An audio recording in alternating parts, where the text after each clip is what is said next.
Today sees the return of Zaros to Gielinor, and many secrets revealed along with it. Yes, I have completed this thrilling quest, and it has revealed so much that it's probably the most lore-filled quest I've done to date, especially because the lore is on such a vast scale. Trust me guys, when you finish this quest, all the others will seem so trivial in comparison. Anyway, this video is intended to be a full walkthrough of the quest, and I'll try my best not to spoil any of the lore which isn't necessary to be revealed to do the quest, but I can't guarantee it, so just a warning there. The requirements for this quest are only skill requirements, as you can see in the background. However, you will really be kicking yourself if you haven't done the recommended quests, because otherwise you'll miss so many revelations about Zaros, the Marjarat, the Elder Gods and more, so I really do recommend you have at least some of these done. As for the stuff you'll need, I highly recommend a good shield, especially spirit shields that absorb damage, high level armor, weapons and a beast to burden with food, as well as obviously food in your inventory. You'll also need a face mask, or just bring a Slayer helmet, and finally a ring of visibility, although I didn't need it at all when I did it, maybe because it was glitched for me, because they did bring out a second system update soon after I'd done the bit that needed the ring. So to start off with, head south of the Eagle Peak Lodestone. Alternatively, you can use a Book of Char to teleport closer to it to make it quicker. You will find the Zaros in Marjarat as an Adra. You'll need your Ring of Visibility for this bit, by the way. So talk to him, talk to Slisky, and he'll put you in the Shadow Realm and tell you how to open the World Gate so that you can enter Freneski to meet Zaros. What you basically need to do is to keep clicking on the right console until the symbol on the World Gate is what you see here, so a three-pronged fork. Then click on the left console until you see this symbol, a vertical line with a small line coming off it from the left. Finally, keep clicking on the right console until you see a 6 spike star symbol, and that should be it. That should open the World Gate. If you mess up at any point, just get off the console and go in again, or go on the console again. Congratulations, you can now face your death in Freneski.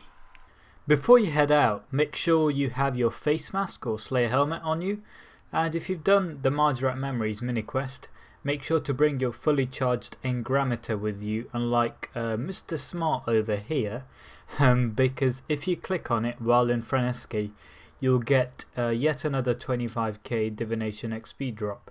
It can also save you a ton of food because it will reduce the damage taken. Yes, you take a lot of damage from the environment here, so do be careful.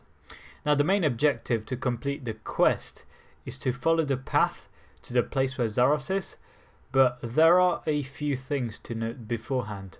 First of all, watch out for the environmental hazards such as lava, lightning and geysers that can do damage to you, or geysers, whatever.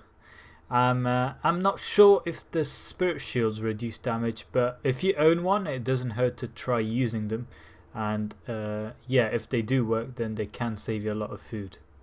Secondly, you'll notice memoriam crystals which can be collected for a cosmetic reward at the end, but they aren't needed to complete the quest, and some of them are off the main path to Zaros' residence, so they might take a while to collect if you do want to collect all of them. So if you just want to get the quest done first, I wouldn't worry too much about them, but yeah, follow the path, making sure to spot and click on the obstacles to progress further, and there are some places that can rapidly heal you 99 LP back up to full health if you need to use them. If you die here, by the way, your grave will appear just outside the World Gate back in Gielinor.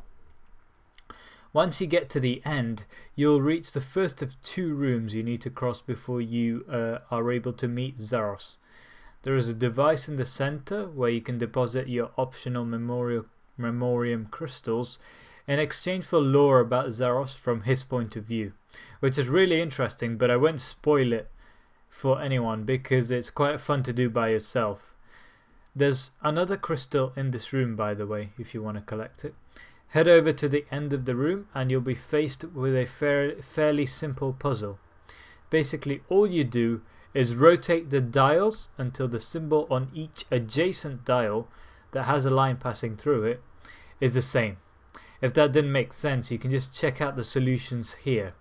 I hope this makes sense now, and yeah, there are 3 stages, each a little bit more complicated than the last, but fairly decent overall in my opinion.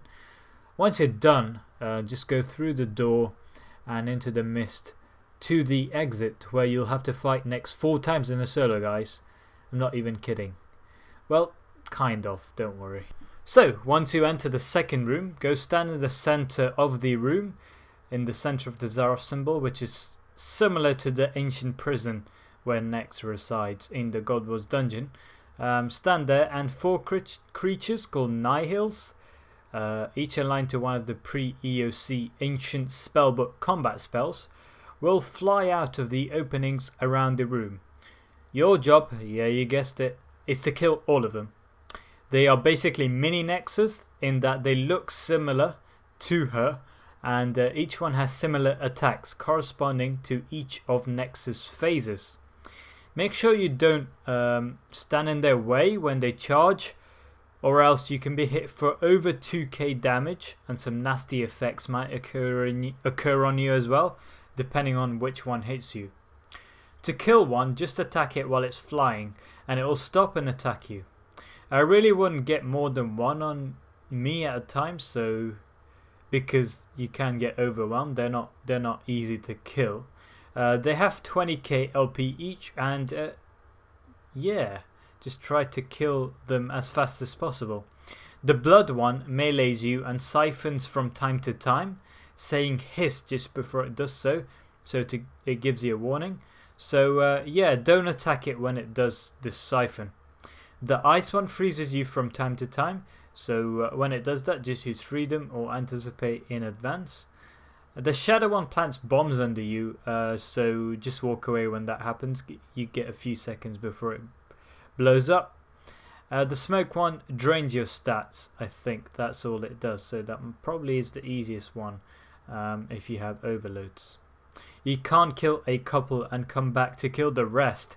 You have to kill them all at once, so bring good armor, potions, weapons, food and prayer, etc. I guess this is a good way to practice Nex if you've never done Nex, because these are almost exactly the same attacks that Nex does, just it's a bit harder at Nex because of the amount of damage she does on you compared to these guys. But yeah, I guess these guys are good practice for Nex. Once you're done, go through the end and pick up the crystal next to the end if you want before you go through. Because if you don't pick it up now, you have to kill these guys again to come back and pick it up after the quest. Now, you'll meet the first of the elder gods, Ma. I'm guessing that's sort of, it means mum. Yeah. Who is sleeping. Yeah, mum's sleeping. Don't wake her up. Don't wake her up, guys. God, she's worse than Zaros, let me tell you. So Zaros appears as a purple ball and takes you into your own mind, would you believe it, for a nice long discussion. Now note that you don't actually need to ask him all these questions that you'll be able to ask him, even though I did, because I wanted to find out more about him. The only ones that are essential to complete the quest are the ones that ask how he was made and what he'll need to create his new form. I really do recommend you ask him more though, because you don't get a better opportunity than this to know a ton about him, his beliefs, history and goals. Anyway, once you're done, just get yourself ready for some fearsome Kanman style tanking, because you have to last out around 5 minutes while an elder god is rolling around trying to force herself to sleep, and you're bearing the brunt of her damage, of the damage she's gonna give.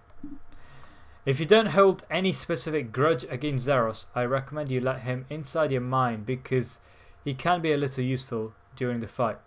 Once you approach Ma, she'll spawn some Muspars from her nightmare, which can come in one of 3 types, each using a different combat style. On top of this, she will damage you 20% of your max LP from time to time during the fight. Basically tank it out for 5 minutes or so while her nightmare bar goes to 0%. You can attack the musk bar if you want, but she'll just spawn more if you kill them, so it may not be worth it, but yeah, there may be some advantages such as healing up using your ability bar. As time goes on, there'll be more and more musk bar and she'll attack more often, so just be aware of that. Once you're done, climb down into the Elder Halls for pretty much the last major part of the quest. So, once you go down, you'll notice a huge rift, a bit like the one at the first world event in Lumbridge, if you remember that. You'll also find an Elder artifact called the Measure, which is now yours. So, yay, power to you. You are amazing. Anyway, pick it up. Your basic job is to siphon off the wisps until you have 250 Elder energy. But some of the wisps are faint, so you'll need to plant the Measure next to them to make them harvestable. Convert the memories of the rift to get more energy. So obviously keep some inventory space free to be able to collect these memories, because obviously the memories themselves are unstackable. And keep using the Measure to make more and more faint wisps harvestable. You can go to the ends of the various tunnels and inspect the fragmented spheres to get more faint wisps to siphon off. You'll not need to do this for all of them. There'll be more wisps than you need, so don't worry about finding every last wisp. Once you have 250 energy, you can either create a dark or light simulacrum to help or hinder Zaros respectively. Then head back up the volcano, but note that there's another crystal here before you go, by the way, if you do want to get it. Now, Zaros will turn himself into a humanoid form and Ma will wake up. And you two make a run for it, because nobody messes with Ma. Once you go through the world gate, you can chat with Azanadra and Slisky a bit, which is optional. And then you take part in a final cutscene where Zaros makes his first moves of his master plan for world domination. I'm sorry, my laugh isn't the best, but yeah. Anyway, that's quest complete, guys.